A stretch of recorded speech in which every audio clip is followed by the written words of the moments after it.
5. The public no longer thinks the NHS is a national treasure. It's a national disaster. 4. It seems to me that Keir Starmer is very reluctant to commit himself to anything that's likely to need money. 3. Big businesses, shafting consumers is not capitalism. That's not pro-business. 2. The first time the NHS knew that it was going to be protected was when it saw the slogan on the lectern at number 10. 1. We have liftoff. Welcome once again to Planet Normal, the Telegraph podcast with Allison Pearson. Hello. And me, Liam Halligan. The NHS, 75 years old this week, is feeling all the aches and pains one would associate with such an age. In fact, soaring waiting lists combined with post-pandemic absenteeism and prolonged industrial action means our NHS is in the midst of probably the most serious crisis in its history. The bill for our health service has spiralled up from 27% of all public spending at the turn of the century to 44% now. And yet, when it comes to key health outcomes, oncology, stroke, heart disease, survival rates in the UK are way down on the international league table, among the worst, in fact, in the OECD group of advanced industrial countries. Our political and media class, Allison, seems incapable of considering healthcare systems which, while free at the point of use, don't amount to a massive, inefficient state monolith. Yet numerous systems on the continent deliver far, far better outcomes, while remaining open to all.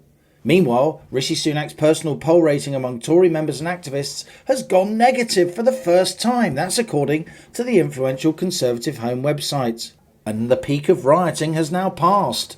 So says President Emmanuel Macron, reflecting on a week of violence in front of no fewer than 200 mayors from across France, representing areas affected by the unrest, sparked of course by the fatal shooting of a teenager by police in Paris on the 27th of June.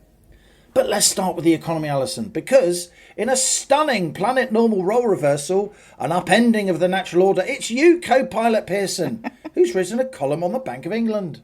You've trained me well, haven't you? It was inevitable that I'd move into the prime economic role. I'm looking over my shoulder. She's coming for my job.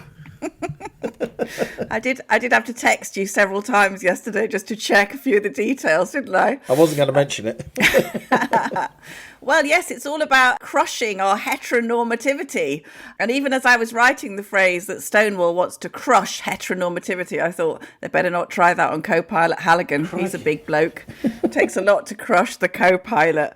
Yeah, I was quite incensed this week. I mean, there are several quite woke stories converging, aren't there, Liam? And one of them this week was that the Bank of England, if you can imagine, our tremendously, allegedly, formerly stuffy central bank has been entering its submissions to Stonewall, and the bank and other top city institutions and corporations are scrabbling to be included in Stonewall's list of the top 100 employers. And as part of this unbelievably lengthy submission, the bank has stated no less that people of any gender identity can become pregnant. Now we did think the Governor, Andrew Bailey, was looking a bit overweight, didn't we? But who knew, Liam, that he was with child? Crikey. And there are other things the bank has said, encouraging nursery school children to locate their own trans identity. I'm not making this stuff up. Gender neutral toilets everywhere.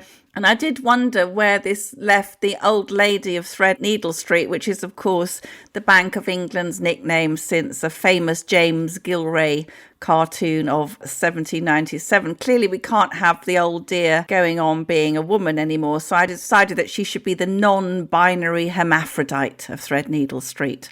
Stonewall are up to things that should deeply disturb us all. They recently managed to get an army colonel, sacked for saying that men cannot be women. We're seeing Stonewall exerting an inordinate influence over the employment policies of a huge number of organisations. What the hell is going on, Halligan? Well, your column, which of course we'll put the link in the show notes to this episode, it really is at the sort of cutting edge of where economics meets identity politics. And it's mad that those two subjects meet. It's completely mad that the Bank of England is getting involved in these debates. And this at a time when, of course, the Bank of England has never been under closer scrutiny for what it actually is meant to do, which is tackle inflation.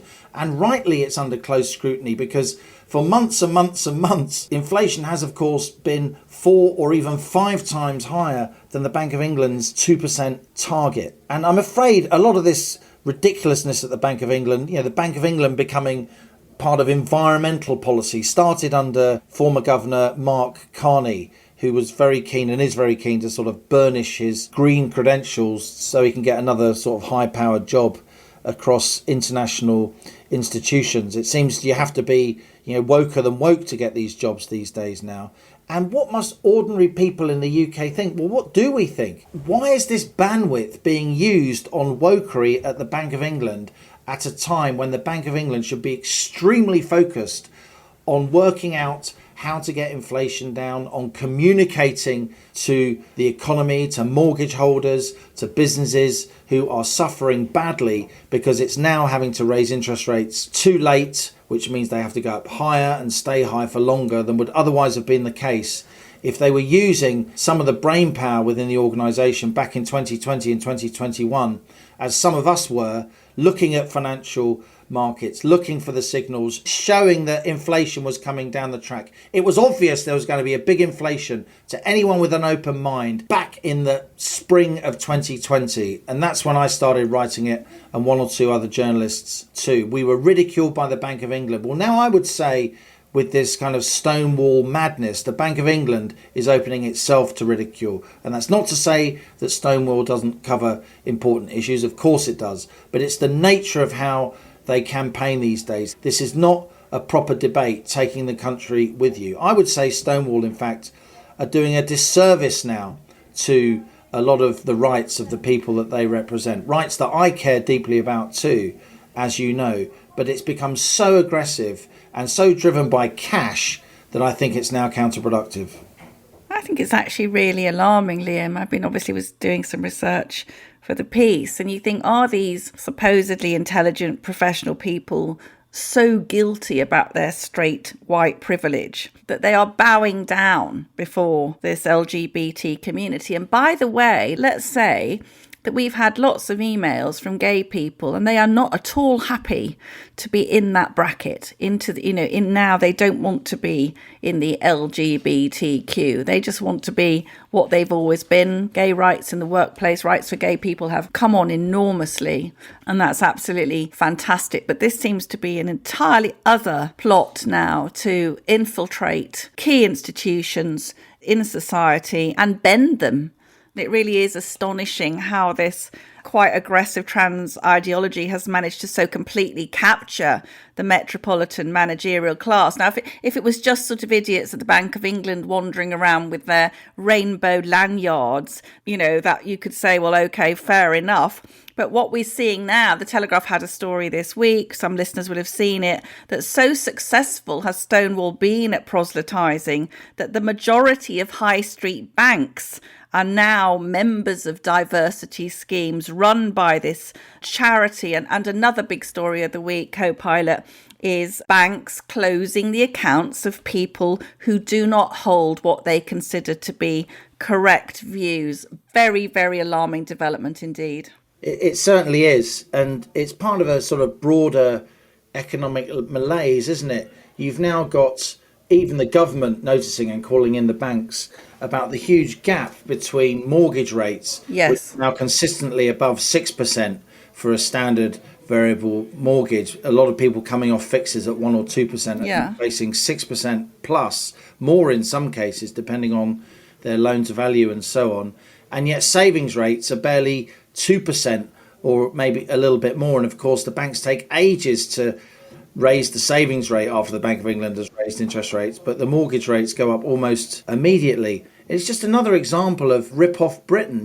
Look, I'm a pro-business guy. I'm a sort of broadly free market person, but I am constantly outraged at the way big businesses behave. Big businesses, shafting consumers is not capitalism. That's not pro-business. People who are pro-business should be pro-competition. They should be pro-big businesses making what we call in economics normal profits rather than supernormal profits, and giving customers a good deal and giving them choice. And our banking sector now is even more concentrated than it was before the global financial crisis, in that there are fewer banks and they have bigger market shares. And that's why you get these consumer abuses.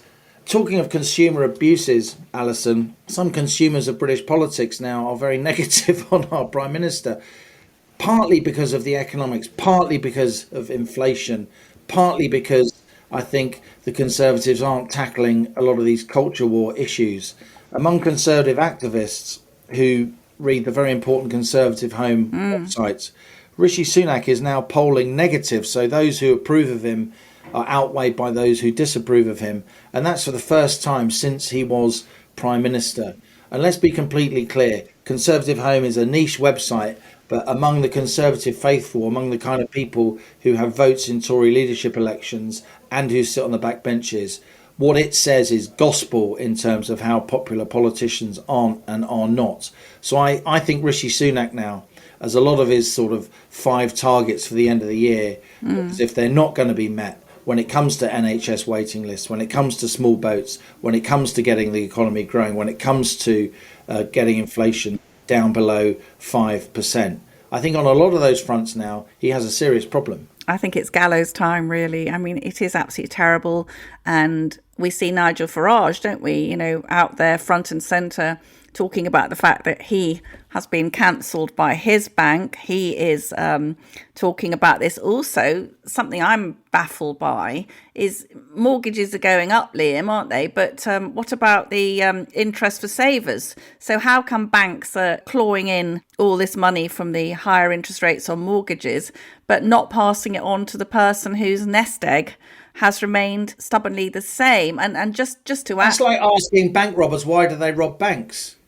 Because that's where the money is, right? yeah, well, Banks will do this unless they're kicked in the shins and told not to. That's the point. That's what They think customers are too thick to notice and journalists are too thick to notice. Yeah, but Sunak should be, you know, he's the Prime Minister. He should be saying we're in the middle of a cost of living crisis. You're not passing on any of the benefits of these mortgage rates to ordinary savers who've had a really rough deal of it. We should just say, as if there isn't enough pain in the Conservative Party, 20th of July, just before co-pilot Pearson's birthday, you know, hold the bouquets. There will be 3 by-elections. And I think we can say with some confidence, I mean, the 3 Tory MPs who stood down after the Privileges Committee verdict on Boris Johnson, I think they're going to be pretty excruciatingly embarrassing events for Rishi Sunak. Because as we've said for quite some time, co-pilot, haven't we, there really isn't anything much like a Tory safe seat anymore. Well, we saw that, didn't we, when the Tories lost the by-election in Tiverton and Honiton last year, you know, reversing a huge majority. And it's worth just going through those 3 by-elections. 20th of July, it's just bad luck again for Rishi Sunak that they're all falling now when he is clearly under pressure, not least from his own party faithful. We got Selby and Ainsty, a rural North Yorkshire seat, close to Rishi Sunak's seat. There's a 20,000 plus majority there for Nigel Adams, who's standing down. You got almost 20,000 majority, David Warburton standing down in Somerton and Frome in rural Somerset, of course. And then Boris Johnson's West London seat, Uxbridge and South Ruislip, with a 7,000 majority. Look, the 7,000 majority one is obviously easily losable.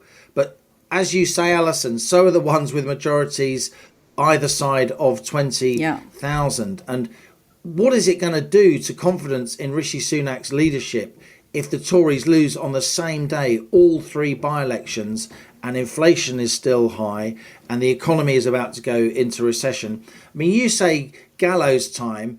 Do you really think the Tories would go for another leader before an election in autumn 2024? I don't think they've got the stomach to do it. I think too many backbenchers and even members would think this is deeply counterproductive. We're going to be the laughingstock of the country and the world. By gallows time, I mean, I just thought when last week Sunak was proudly unrolling his 15-year sort of jobs plan for the NHS. Talk about no jam today. It was like someone in the crematorium, about the curtains are parting and the coffin's going in and they try to order a Chinese takeaway. I mean, you just thought, it's not going to happen, is it? It's absolutely ludicrous. So I'm thinking, I was never particularly convinced about him anyway, but I think at this point now, when they have nothing to lose, the kind of announcements that they should be making are nowhere to be seen. And they are now literally, Liam, going to put back the £170 green levy onto people's energy bills, which was suspended for a while because of the cost of living crisis. I mean, he could be taking a stand. We're going to come on to the emails later where we have a mum talking about what happened, shocking things that happened in an Essex school with mixed sex loos. You're not allowed to say mixed sex now, Liam, because there are 350 sexes, aren't there? So he could be, as the Prime Minister, standing up and really acting like a Conservative. But the biggest complaint I see coming through from Planet Normal listeners and Telegraph readers, there's Labour, and there's Labour with a blue rosette, as one Planet Normal listener says. That's it. That's our choice. Unless something absolutely extraordinary happens, Starmer is heading for a huge, huge victory. I think the Conservatives could easily lose 150, even 200 seats. It's that bad. So we're looking from Sunak for something, not these 05 targets I've set. No, I mean, the small boats thing is an embarrassment. Plus, we've seen this week, haven't we, this group called the New Conservatives, Conservative MPs, many of them in red wall seats who were elected either in 2017 or 2019. They obviously know, Liam, that the writing is on the wall for them, and they this week were demanding action to bring down net immigration. Because let me tell you, if in 2024 the net immigration figure is announced and it is anywhere near the 606,000 we saw this year, it's absolutely kamikaze. So we are looking at a Conservative Party which has lost its purpose, has no idea how to behave in a Conservative way, and is on the way to well-deserved oblivion. I think we can't let this week pass also without mentioning what's been going on in France, a country close to both our hearts. Really incredible pictures, not so heavily featured on TV news bulletins actually, but we've had rioting across France, of course sparked by that tragic death of a teenager at the hands of police in Paris. Copycats riots all over the place, easily the worst riots in France since 2005, and a real test for Emmanuel Macron now, who says that he thinks the worst of the rioting is over. But it is, I think this is indicative of something a lot broader, because across Europe now, the right is resurgent. In Italy, you've got Meloni, you've got Vox, the populist party in Spain, really coming to the fore. The Swedish Democrats in Sweden, you've got centre-right and right-wing parties in the Netherlands, absolutely furious that the Prime Minister, Mark Rutte,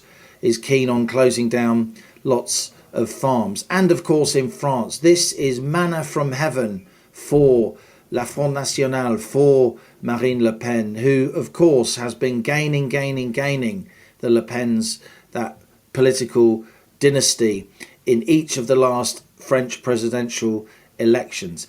I mean, I think it would be a disaster for France if Le Pen was elected, but it is now by no means out of the ordinary. And let's not forget, Allison, also in Germany of all places, you know, the European country that is most touchy and most careful about allowing, you know, right-wing politics to emerge for all kinds of historic reasons. Yeah.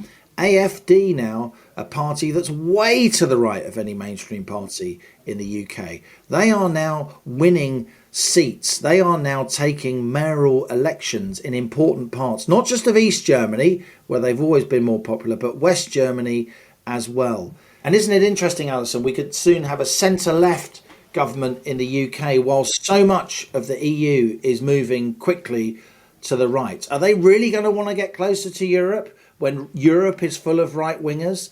Is Keir Starmer's left-wing Labour Party really going to be able to portray continental Europe as civilised and full of cafe culture and grown-up politics the way that the UK isn't? But this rise of the right in Europe, obviously branded far right by the BBC, but actually centre-right, as you and I would see it.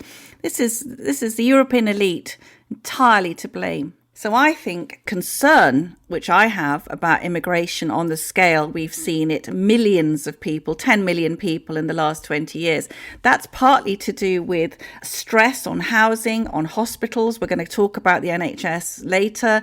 Unbelievable stress on public services and British people feeling they're not getting what they need, and then resentment grows. I think it's perfectly likely that we will see the rise of a party of the right, certainly to the right of the present Conservative Party, which is basically, lying in the same bed as Keir Starmer. And I think we will see that after the next election. I think the levels of immigration, the main thing is you cannot integrate if you're allowing that number of newcomers at that speed. So, it gives me no pleasure to say it, but I think we could easily see riots kicking off as the health service and housing deteriorate further here. Hello, I'm Christopher Hope, but my pals call me Chopper, and you can too. Just dropping into my second favourite podcast to tell you about another Telegraph show, mine. As the Telegraph's chief political correspondent, I spend my days holding politicians to account and asking them about the things that affect you. I speak to the top politicians from across the political spectrum, commentators with their finger on the pulse, and of course, my talented colleagues at the Telegraph. So if that sounds like your cup of tea, please search Chopper's Politics wherever you're listening to this. Cheerio!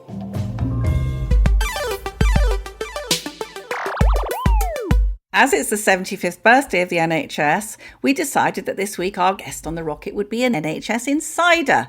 Roy Lilley is a former NHS Trust chair, a health policy analyst, writer, broadcaster and commentator on all things health and social issues.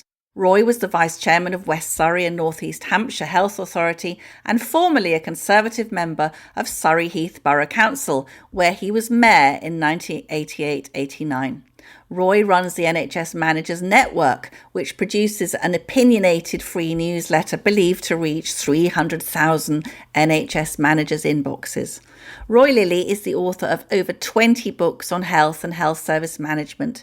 He was an active opponent of the Health and Social Care Act 2012, and Roy was widely credited for introducing the nickname La La for Andrew Lansley, the then Health Secretary. I began by asking Roy Lilley, what is there for people to celebrate as the NHS turns 75 with record waiting list, patient satisfaction at a low ebb and strikes? Will the NHS live to see its 100th birthday?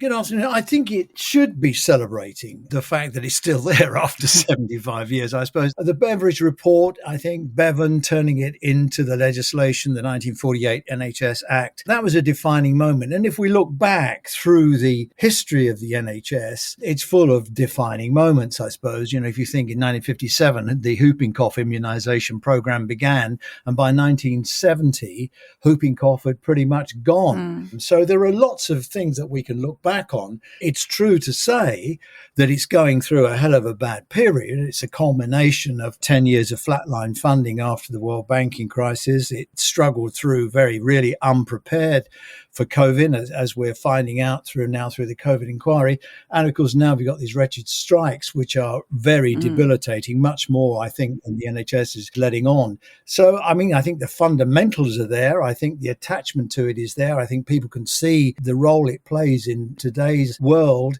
So we've gone through, a huge change. I think it would be unfair to condemn it for the things that have happened to it to really get it into the extremis that it's in. Well, yes, you say that, Roy, but the fact is that there are really very alarming data now coming last week from the King's Fund and from Civitas saying things like there are 50,000 avoidable deaths a year because of the, very poor standard and delayed standard of care. Now in the NHS, we've had several very senior medics on Planet Normal, including Professor Pat Price, one of our leading oncologists, saying that the cancer care in the NHS is now an outright disaster. It simply isn't developing compared to comparable countries in the modern world, is it? I think that's fair. But if you're going to make the comparisons, and you have to look at how the other healthcare systems, I mean, you take France and Germany, for example, probably our nearest neighbours, both of them spend per head of population on healthcare nearly £2,000 a year more than we spend. And we're at the bottom. We spend about £2,500 a year, roughly, per head of population. And if you compare that to other countries, you can see that we're way behind. And people often say to me, I went on holiday to France and it was wonderful. I went to hospital, it was all terrific. And it is, there's no question about it. And the reason is that these countries have invested in their healthcare system in a way that we haven't.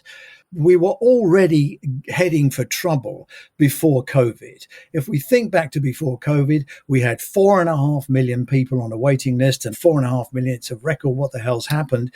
And of course, at the time, we had 40,000 nursing vacancies as well. All of that was masked by COVID. Somehow or other, the NHS muddled through, very unprepared, as I say, as is emerging now.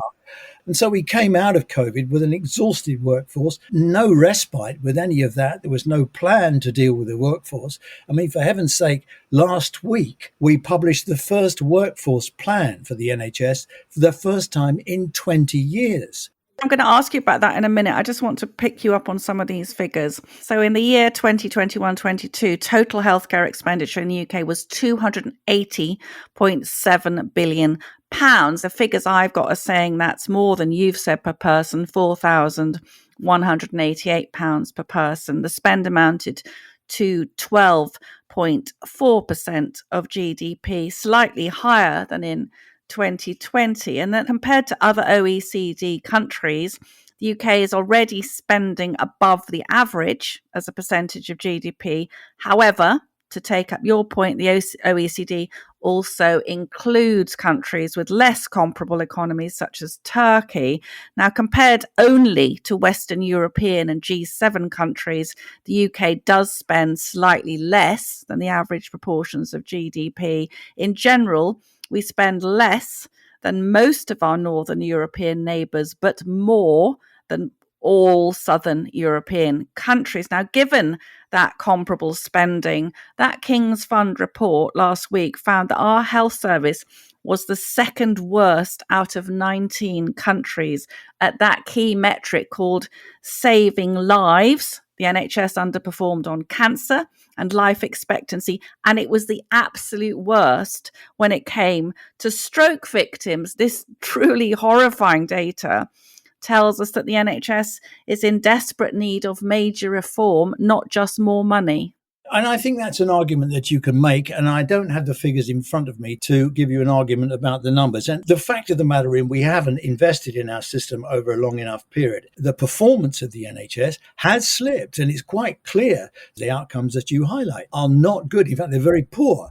And the issue is, okay, it's in need of major reform. Or describe to me what that reform might entail. If it is a different way of paying for healthcare, I mean, that's the popular trope. I'm agnostic about that. I really am. I mean, you can take your taxes out of your left-hand pocket and your insurance money out of your right-hand pocket. It's still your trousers.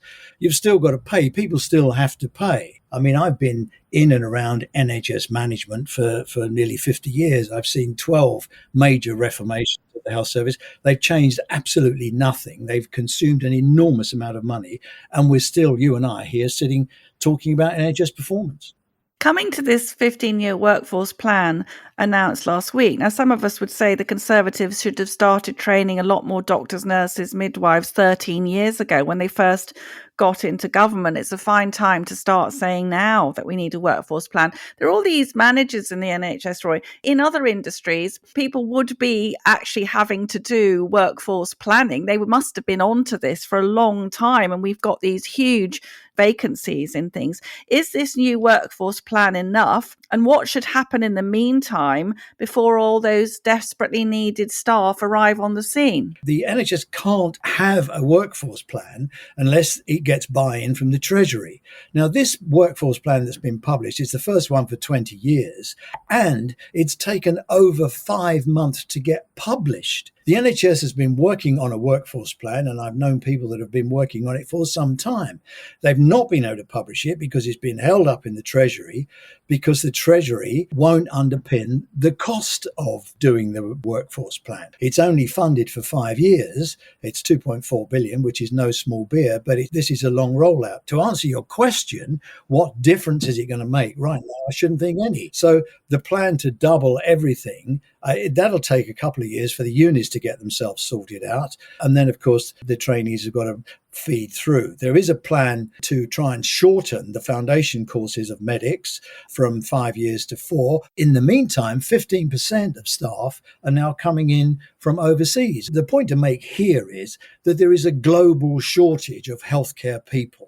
It's a global phenomenon, a global problem. One hospital in America last week closed because they couldn't get the staff. We've got Australia coming over here, pinching out nurses and all the rest of it. And if you're young, who wouldn't want to go and work on Bondi Beach? I absolutely get that.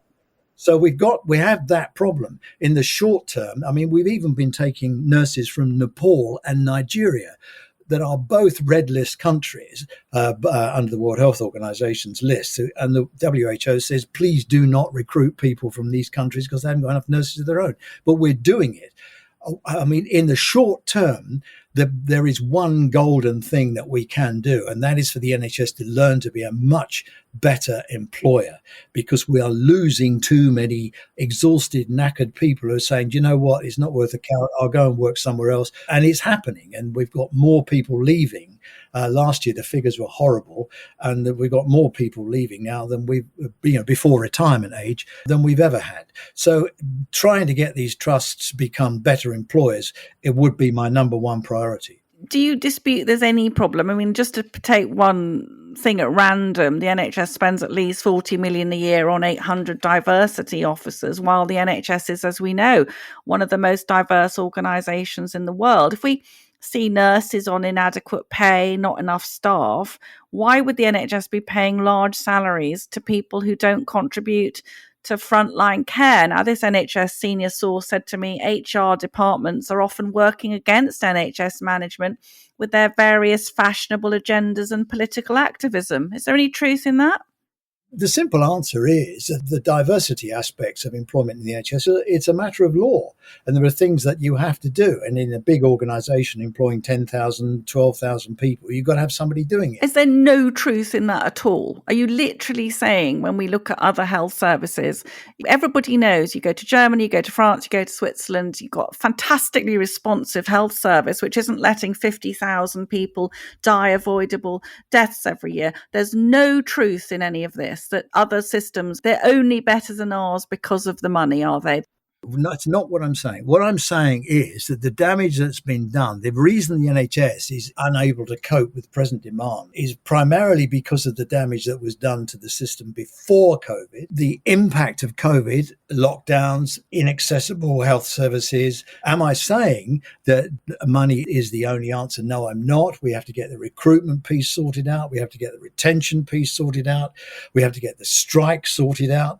We have to get the waiting list sorted out. I mean, every day that there's a strike in the NHS, about 100,000 people get knocked off the waiting list. Yes, but other countries, Roy, did not close down as much of their health systems as we did. And we came out of it with huge waiting lists. So I think lockdown actually saw areas of the NHS not performing while the front line was excellent. Other areas were not doing the same as other European countries. Yes, I agree. And you've got the wrong person on to talk to. You've got to get a politician on who made those decisions. Did the politicians make... I want to know this. I really want to know this.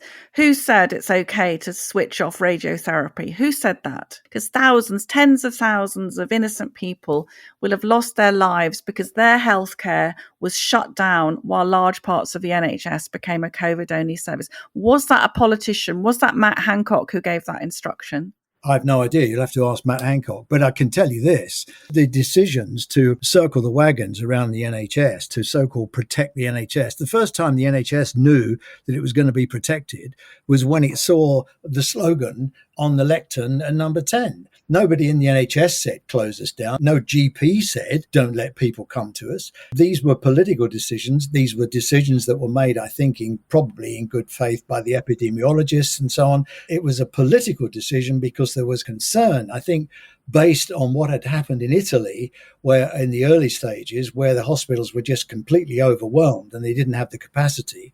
And these were political strategic decisions that were made to preserve the NHS capacity if the coronavirus looked like it was going to overwhelm the NHS. As it happened, it didn't. And now we'll find out from the coronavirus inquiry whether or not these decisions were the correct ones. And of course, everybody's wise in hindsight. Well, no, there were plenty of people around the world who were wise in foresight and didn't close down lots of the cancer services. The government also requisitioned private hospitals at the cost of hundreds of millions of pounds, and many of those private hospitals were not used. We're at a situation now where even Labour Shadow Health spokesman Wes Streeting is saying, I'm not going to pretend the NHS is the end of the world anymore, and a Labour government will reform it. Do you think that Labour has got a better chance of bringing in meaningful reform? Because in a way, the NHS is Labour's baby. Well, I mean, as far as Labour is concerned, I have no idea really what they're going to do. I mean, it seems to me that Keir Starmer is very reluctant to commit himself to anything that's likely to need money. And, where will money come from? I mean, Streeting is talking about recruiting nurses and doctors off the back of changing the tax arrangements for non-DOMs. Well, I don't know much about non-DOMs, but I do know they're not stupid enough to sit here and watch their tax arrangements be changed.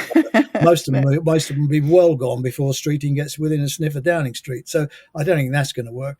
There isn't a Labour policy to compare it with, really. So I don't know. I think in public perception terms, probably Labour would do better. So one of the main problems we have is the integration, or rather the lack of integration, between social care and the NHS. So we've got elderly people ready to be discharged. They're stuck in hospital beds for want of a place to go. What do you think needs doing, Roy? The Department of Health and Social Care has got that above the door. But as far as social care is concerned, it's got nothing to do with social care. Social care is run by local government, which is a completely different department of government. It's funded through that stream. And the Secretary of State for Health has virtually no control over it, whatever. And indeed, Matt Hancock brought this out in his evidence to the COVID inquiry last week when he said, I was trying to deal with care homes and had no power, no line of sight. I didn't even know how many care homes there were. It's worth pointing out that the NHS workforce plan does not mention anywhere social care, simply because it doesn't employ anybody in social care. Mostly people are employed in social care by small domiciliary companies or nursing home companies who pay pittance wages and wonder why they can't recruit people. Here it is. It's back to the money.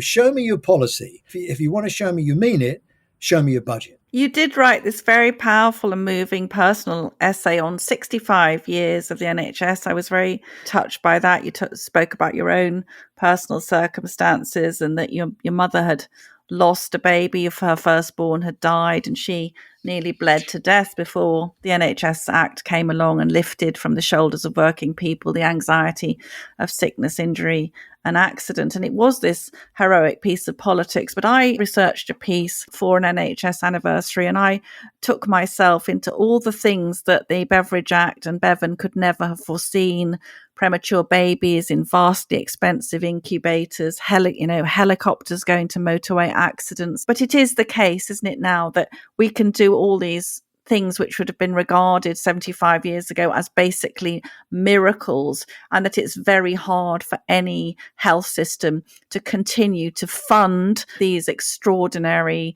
things. How do you think we can continue to fund that realistically without introducing a private element to it? Well, with great difficulty, I would think. I mean, it's worth remembering what Bevan told the House of Commons on the night the great defining debate and the vote was taken to pass the 1948 bill into law. He actually told the House of Commons that healthcare will become cheaper because all the people that have got problems, we'd fix them all up. Nobody else would get ill and everything would be all right. Now, how much money has that saved in social care? Because elderly people have been able to get on, look after themselves and lead a normal life. So there's a kind of an upside to it as well. What I do agree with you is that where these treatments are becoming more esoteric and where they actually help a very narrow span of patients, it becomes increasingly difficult to find the money because everybody wants that. I mean, do you remember the huge row there was over IVF treatment, Yes. whether or not that should be on the NHS? And at the time, I argued that IVF treatments were for people with a condition. The condition was that they weren't able to create children. And that was not an illness in the same way that baldness is a condition. It's not an illness. But of course, the NHS has taken those things on. You do get into this situation where you have a moral and ethical dilemma over who do you fix up and who do you not fix up. Roy, we're straying into other matters. Is Rishi Sunak going to hit his target of reducing the NHS waiting list? Do you know what? I think he will. And I tell you why. A big percentage of people on the waiting list are waiting for a diagnostic. I think if you can crack the diagnostics through, you'll find about 30% of people who have a diagnostic need no further treatment. So I think in absolute numbers terms, I think he's probably on an odds-on chance. And finally, Roy, Lilley, on Planet Normal, we do sometimes give our guests magical extraterrestrial powers.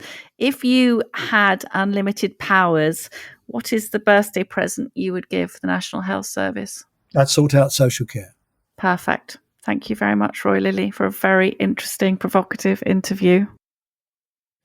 I tell you what, Allison, I thought that was a really, really interesting encounter. You know, Roy Lilley is an extremely knowledgeable bloke, but he's very much a creature of the NHS. He's been a health sector consultant, held many senior positions for many, many years. And given that he is an NHS insider, I do actually think he is more willing to criticise than most other health insiders, though clearly, you know, he was trying to push back on some of the evidence that you were coming up with. But I do think that was a really good exchange of views there at a crucial time in the NHS's history, not least as we celebrate, or at least mark, its 75th anniversary.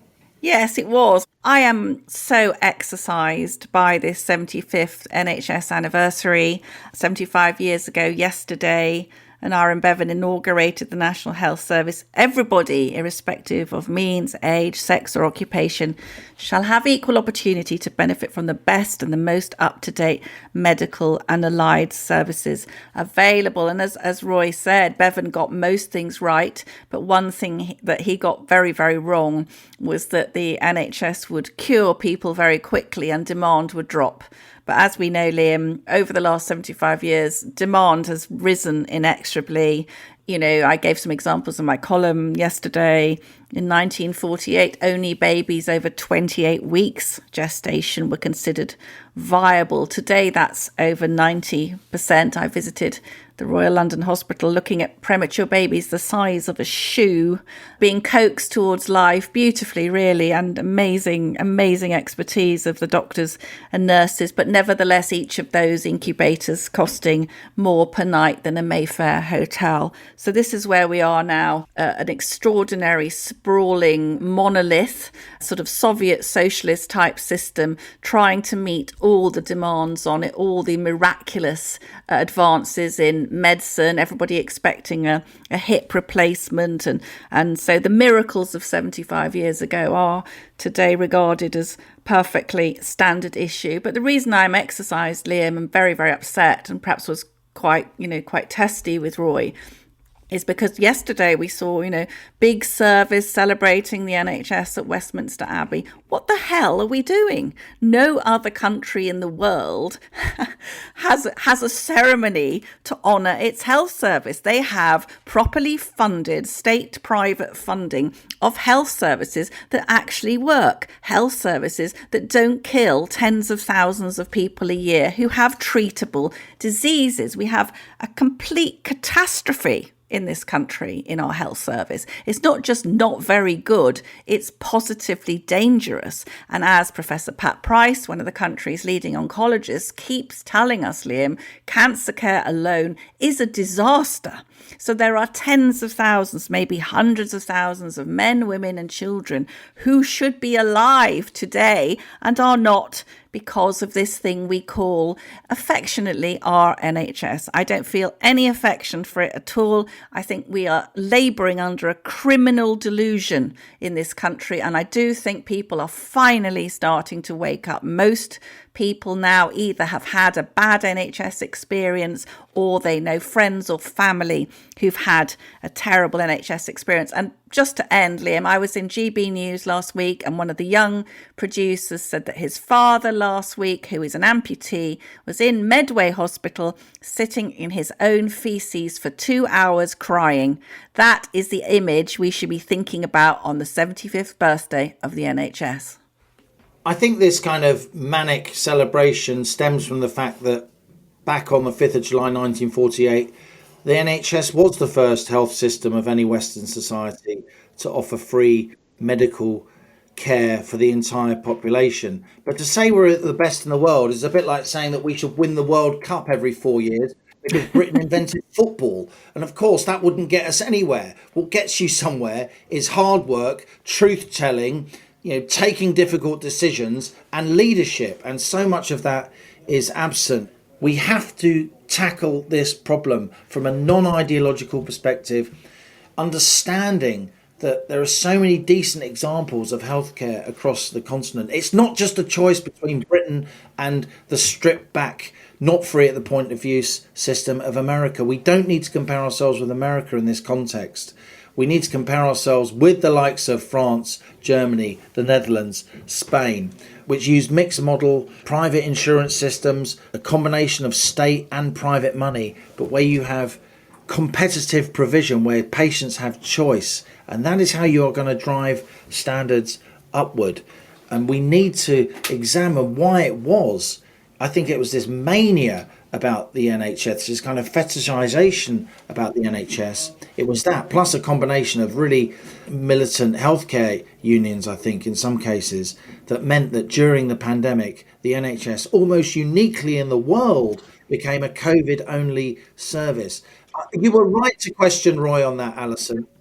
Well, Roy was neatly kicking it back to the politicians. And Sajid Javid has pointed out, as you said in your introduction, the percentage of spending on the NHS has risen absolutely incredibly since the year 2000. And yet the health outcomes are among the worst of all the major nations. And we've also had an intervention yesterday from Tony Blair, basically saying that more private elements need to be brought in, that people could have a certain amount of money and they could top up to go private. And I just think that now we really are looking down the barrel of a gun. We absolutely, if they want people to stop dying unnecessarily, then they are going to have to take some tough choices. But as we've said earlier, Rishi Sunak seems incapable. He's much happier drafting a 15-year workforce plan than deciding how to save a few people who are dying of cancer next week. Now, I do take some comfort, Liam, from the fact that according to the British Social Attitudes Survey, patient satisfaction levels with the NHS have slumped to the lowest level ever. Just 29% said they were happy with the NHS in 2022. So perhaps this declining satisfaction, this growing awareness that if you think of that figure, £280 billion the British people are paying for their health service, and they can't even see a bloody doctor, or maybe you can have a telephone appointment in 3 weeks. We've had into the Planet Normal inbox this week lots of examples of people still struggling to access healthcare. And then you hear Amanda Pritchard, the chief executive of the NHS, whittering on the Today programme yesterday about, oh yes, people are so fond of the NHS. Well, that has got to stop now. And perhaps the political parties, which are very, very nervous of touching the NHS, will realise that the public no longer thinks the NHS is a national treasure. It's a national disaster. Now on to our listener emails. Your messages sent to planetnormal@telegraph.co.uk. Please keep them coming. We love to read your thoughts and we learn so much from you, the citizens of Planet Normal. Now, this is an incredible email we got, Liam, from Alice. This is not her real name, and the reason that she has an alias will become apparent very rapidly. Alice was writing in response to me writing about the gender-neutral toilets championed by the Bank of England. Dear Alison and Liam, firstly, thank you for your weekly show. I sit there for the whole hour nodding my head, overjoyed that there are some people still willing to talk about mainstream views. You know, the ones the silent majority still believe but aren't allowed to say. Views such as there are two genders and there should be separate toilets for boys and girls. My daughter is at the school where 4 girls were sexually assaulted in the gender-neutral toilets. I obviously want to remain fully anonymous. The sad thing is my daughter Izzy blindly accepted these new arrangements, only saying that she won't go to the toilet at school anymore and refuses to do things such as change her sanitary towel at school due to the fear of boys hearing her in the cubicle and being silly about it. I had to buy Izzy those massive nighttime sanitary towels for the daytime at school, so she won't need to change it.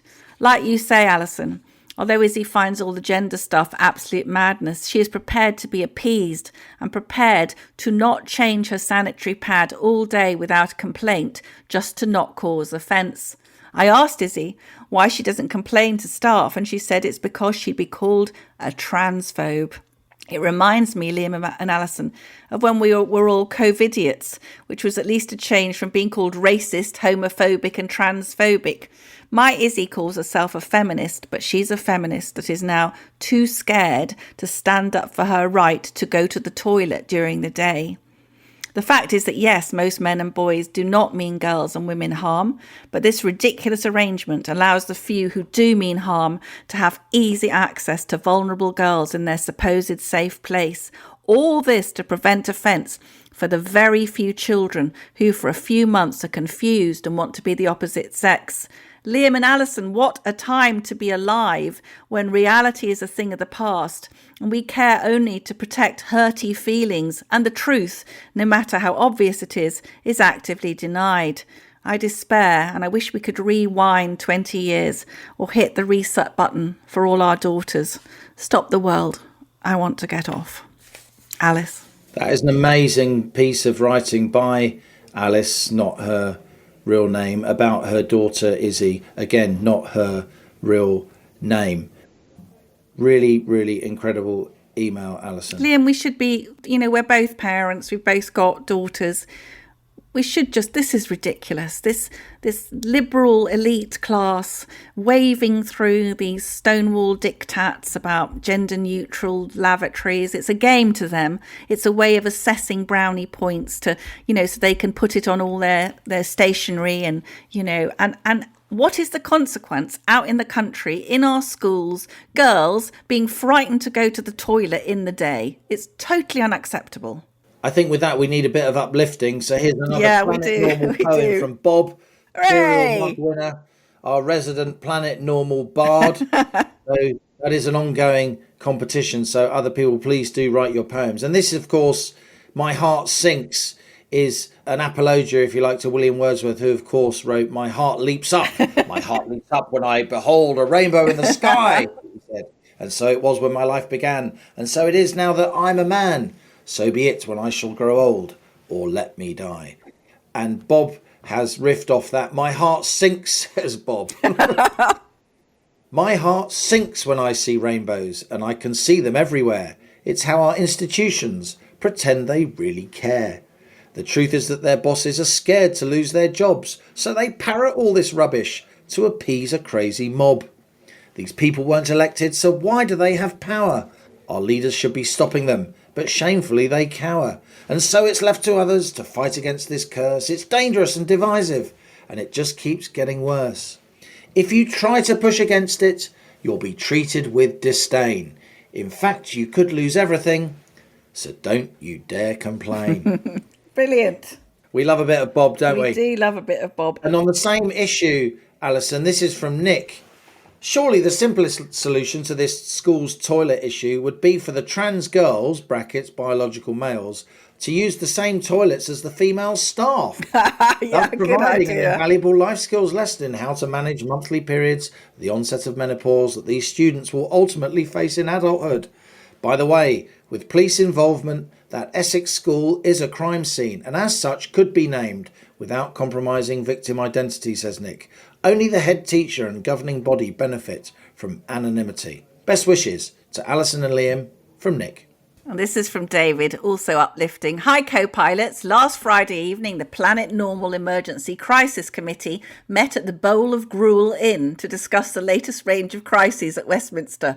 Their recommendations are that we fuel up the RRT, Rocket of Right Thinking, suit up, strap in, and set the coordinates for the Palace of Westminster.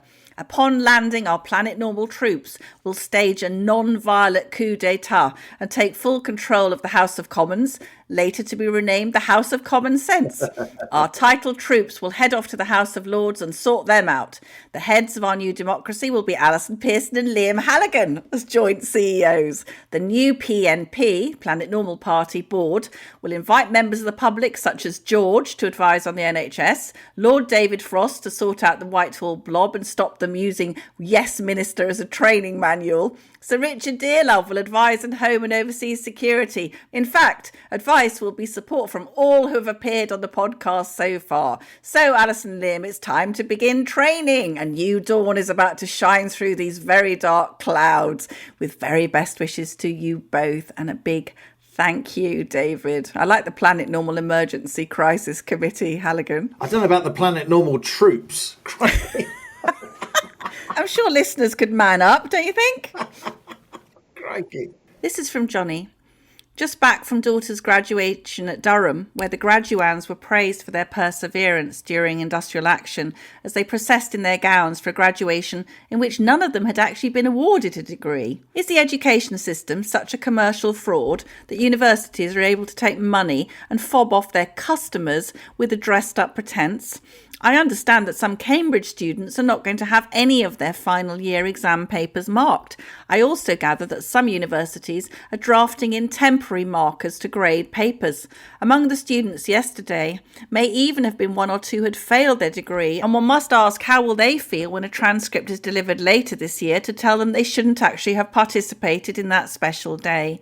There are so many elements of this whole system that are completely broken or failing, from the breach of contract to provide an education to the use of unqualified markers to grade papers, from pretend ceremonies to leaving students in limbo with no grades as they try to compete in the jobs market or get a place in further education.